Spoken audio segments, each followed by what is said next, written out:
Salam sejahtera untuk kita semua. Pelajaran sekolah sahabat dengan tema utama Misi Allah, Misi Saya. Pelajaran pertama, Misi Allah bagi kita bagian pertama. Rabu 4 Oktober, Allah yang terus-menerus bersama dengan kita. Kehidupan dan pelayanan Yesus adalah pernyataan Allah yang utama. Kurang lebih 3 tahun Allah telah berhasil menyatakan lebih jauh lagi tentang siapa Dia dan apa sesungguhnya misinya itu dibandingkan dengan semua yang telah Dia lakukan melalui metode-metode lainnya pada generasi-generasi sebelumnya. Kristus adalah gambar Allah yang tidak kelihatan karena seluruh kepenuhan Allah berkenan diam di dalam Dia sesudah Ia mengadakan pendamaian oleh darah salib Kristus. Dalam Kristus, sifat misionaris Allah benar-benar diperkenalkan. Yesus sendiri menyatakan misinya dengan berkata, "Sebab Anak Manusia datang untuk mencari dan menyelamatkan yang hilang." Bacalah Yohanes 3 ayat 16 dan refleksikan ayat tersebut dengan sungguh-sungguh. Bagaimanakah Anda melihat kasih dan misi Allah saling berinteraksi dalam ayat ini? Kemudian dalam pelayanannya, ketika Yesus mendekati pekan terakhir hidupnya, nasib akhir umat manusia dipertaruhkan. Peristiwa-peristiwa yang terjadi selama hari-hari itu menghubungkan harapan dari masa lalu dengan harapan masa depan. Selama perayaan Paskah, ketika dahulu hal itu merujuk pada pembebasan dan perhambaan di Mesir, Yesus Kristus, Anak yang menjelma, memberikan hidupnya untuk membebaskan kita dari perhambaan dosa. Rasul Paulus menuliskan, Dia yang tidak mengenal dosa telah dibuatnya menjadi dosa karena kita, supaya dalam Dia kita dibenarkan oleh Allah. Bacalah Matius 28 ayat 18-20. Janji apakah yang bisa kita dapati dalam perintah agung tersebut?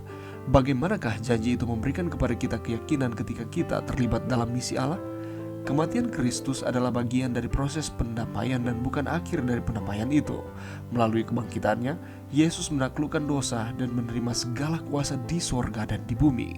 Berdasarkan kenyataan ini, Dia kemudian memerintahkan semua pengikutnya untuk menjadikan murid di seluruh dunia dengan satu janji yang mengagumkan, "Aku menyertai kamu senantiasa sampai kepada akhir zaman." Dalam cara-cara apa sajakah Anda telah melihat janji Yesus untuk menyertai kamu senantiasa dipenuhi dalam kehidupan Anda ketika Anda terlibat dalam misi? Pelajaran yang bisa kita dapatkan pada saat ini, saudaraku, penjelmaan Kristus adalah pusat dari pemenuhan misi Allah. Ketika dalam Kejadian 3 ayat 21, kedatangan penebus yang dijanjikan diwujudkan oleh Adam dan Hawa dengan mengenakan pakaian yang terbuat dari kulit hewan yang dikorbankan. Janji itu diwujudkan dalam perjanjian baru dengan kelahiran Yesus. Ketika manusia jatuh ke dalam dosa, Allah tidak meninggalkan mereka, tetapi Allah memberikan janji bahwa mereka akan ditebus, dan Allah merealisasikannya dengan ketika Yesus datang ke dunia. Dia melayani umat manusia, bahkan Dia rela mati di kayu salib untuk memenuhi akan janji yang disampaikan di dalam Kejadian pasal 3. Melalui penjelmaan, Allah pencipta yang tak terbatas menjadi terbatas untuk menyatakan dirinya dalam cara yang mungkin dalam pengertian manusia.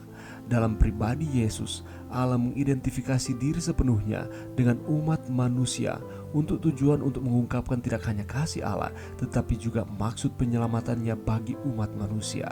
Allah menghendaki supaya tidak ada yang binasa, melainkan beroleh hidup yang kekal kepada setiap orang yang percaya kepadanya. Allah tidak menjauhkan diri dari umat manusia dalam usahanya untuk menyelamatkan mereka. Sebaliknya, Dia menjembatani jurang pemisah dengan mengambil sifat manusia dan dengan mengalami kesedihan serta pencobaan-pencobaan manusia. Melalui berbagai aspek pelayanannya, Kristus tidak hanya mengumumkan kerajaan Allah dengan nubuat kenabian, tetapi Dia juga mewujudkan misi penebusan Allah dengan memberikan wajah, suara, tangan, bahkan pelayanan-pelayanan yang Ia lakukan di dunia. Dengan menyembuhkan orang sakit, mentahirkan penderita kusta, membuat orang buta melihat, dan membangkitkan orang mati, Kristus mendemonstrasikan kuasa Allah untuk membalikkan kutuk dosa sepenuhnya.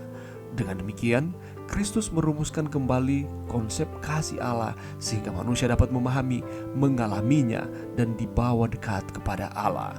Kematian Yesus sebagai pengganti adalah jalan terakhir Allah untuk mendamaikan umat manusia yang terpisah dari dirinya. Dan pelayanan maupun pengorbanan Kristus adalah misi yang sempurna. Oleh karena itu, jangan pernah melupakan bahwa Allah rindu untuk terus-menerus bersama dengan kita. Di dalam Matius pasal 28 ayat di dalam Matius 28 ayat 20 menyatakan, "Aku menyertai kamu senantiasa sampai kepada akhir zaman." Dia akan terus menyertai kita di mana saja kita berada di dalam setiap pergumulan kita di dunia ini. Dia berjanji untuk tidak meninggalkan kita, dan Dia akan terus merealisasikan akan janji itu di dalam setiap kehidupan saudara dan saya. Oleh karena itu, mari kita terus setia kepada Tuhan. Dia telah melakukan segala sesuatu untuk keselamatan saudara dan saya. Pada hari ini, mari kita mengambil keputusan untuk terus berada di dalam tuntunan Tuhan di setiap kehidupan kita. Gantinya kita hanya mengandalkan akan pemikiran-pemikiran kita sendiri, terlepas dari tuntunan Tuhan. Mari berdoa. Terima kasih Tuhan atas firman-Mu pada saat ini. Terima kasih karena Allah merindukan untuk terus-menerus bersama dengan kami manusia. Bantu kami Tuhan untuk kami terus ada di dalam Tuhan, di dalam setiap kehidupan kami. Bantu kami untuk kami terus mengambil keputusan dengan melibatkan Tuhan. Ini doa kami di dalam nama Yesus. Amin.